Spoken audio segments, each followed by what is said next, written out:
Hello friends of Powerhouse Bakery and my wonderful divas and dudes. So happy to have you here. I'm Suzanne Parker and I'm the founder of Powerhouse, and what we do here is show the world that healthy can taste amazing.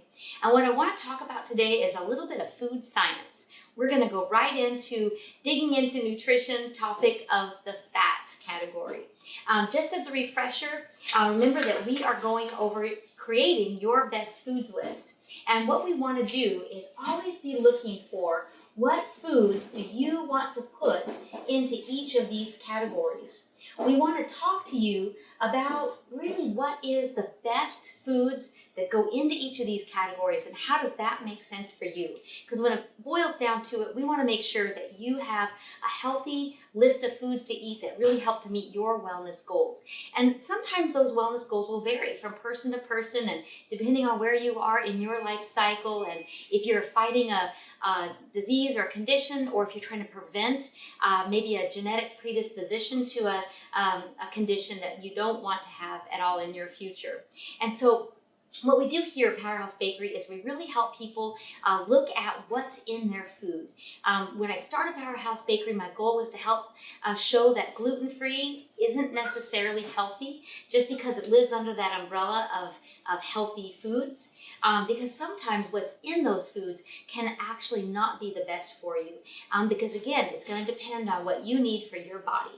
So today we're going to narrow it down and just talk about one really important category, and that is the fats. We know that fats are very important in our health and our wellness.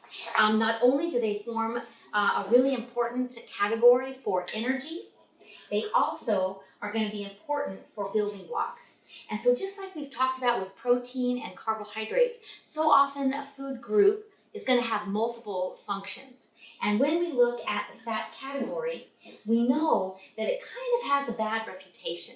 We think of, in general, the reputation of fat is it's something to be avoided, it's going to cause disease, it's going to be something that makes us fat, and that's only part of the story. So I definitely want to cover that piece with you and help clarify any misconceptions, but I also want you to know that fat has a very important role in our overall wellness. So let's go over some of those.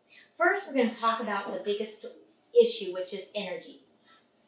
We know that fat is a very concentrated source of energy. In fact, when we compare it to its counterparts of protein and carbohydrates, it's even more than double the amount of calories that come in a given gram or a certain measurement of that macronutrient. So 9 calories per gram gives us a very concentrated source of energy, and that's a great thing. As our bodies have evolved over the millennia, energy has been a scarce resource.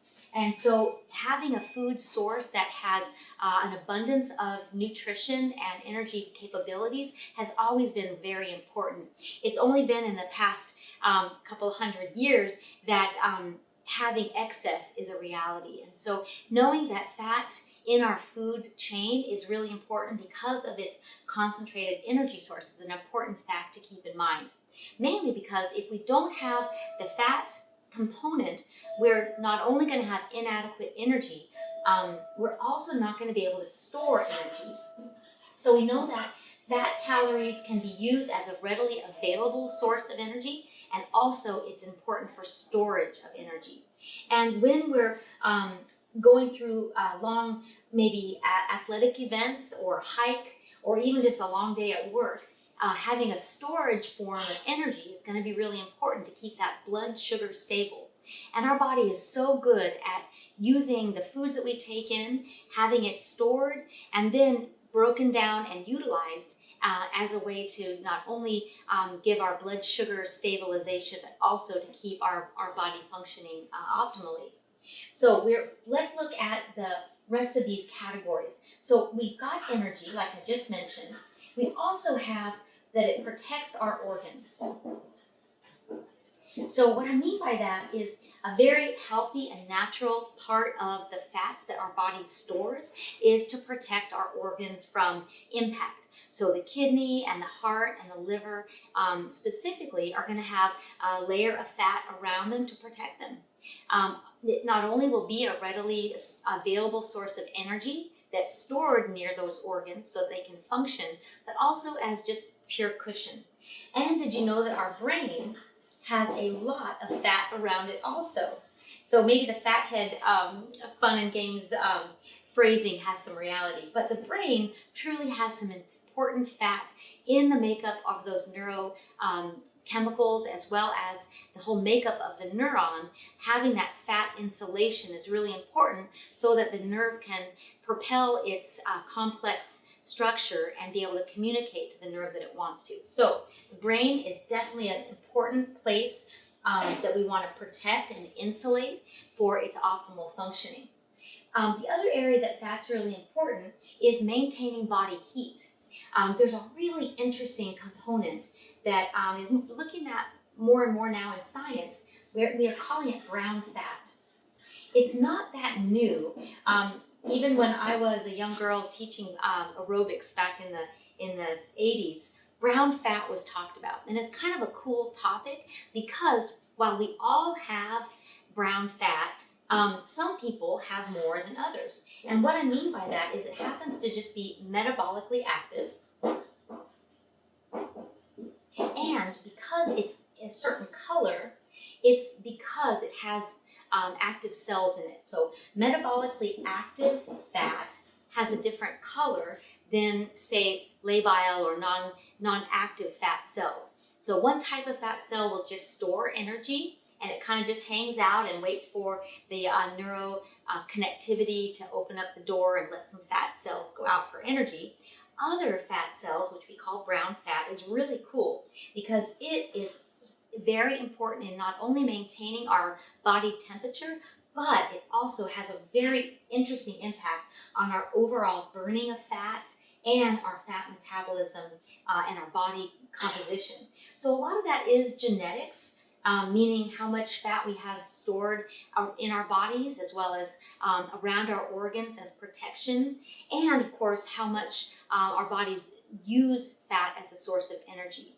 So while there are thousands of different types of fat cells in our body, when we go to have our blood fats checked, if you go to the doctor and he looks at your cholesterol levels in your blood, there's really just a couple that we measure. But what I want you to know is that there's over 1,000 different types of fats and fat molecules that are circulating in our blood at all times. They not only serve different functions, but they are in different stages of the metabolism of fats. And so as we go through our talk today, I want to try to help you see how those different fats are used in those topics that I mentioned. So energy and insulation, and also metabolically active tissue of that brown fat. But let's look at the blood levels, because that's our interface with the medical community. So if we go to the doctor and we get our cholesterol levels checked, we are looking at a window into how those fats are being represented in our body, which, as we've learned, becomes an indicator of our overall health. So we know that there are good fats and there are bad fats. And we're going to keep it that simple at first, and then I'm going to delve into it a little bit more. So you might have heard of LDLs, VLDLs. We might even have heard of triglycerides. And then we hear of the good fats, which are called HDLs. So the good fats are going to get a little star because they are considered the ones that we want to go higher in the blood. And then others that we don't want to be high in the blood, they're going to get a sad face. So let's describe what the difference is when we're looking at the blood fats and we're going over the cholesterol levels of the blood when our doctor gives us a report. So the nice thing is, remember, this is just a window into our overall health. It's not going to be a huge determining factor. Sometimes doctors will right away want to put you on medicines, and I always try to say, ask for a reprieve. Tell them that him or her that you want to try to change those blood fats with your diet, because you absolutely can. So let's go into some detail. First, we have the low density lipids. Low density just means that in a certain molecule, the density is very low, which means that the protein that's in that molecule is pretty sparse. It kind of bounces. It's like a balloon. It's very light and airy. Now, there's some that are low density, and then there's some that are very low density. And that's going to be even larger and even fewer protein carrying molecules. And so what is important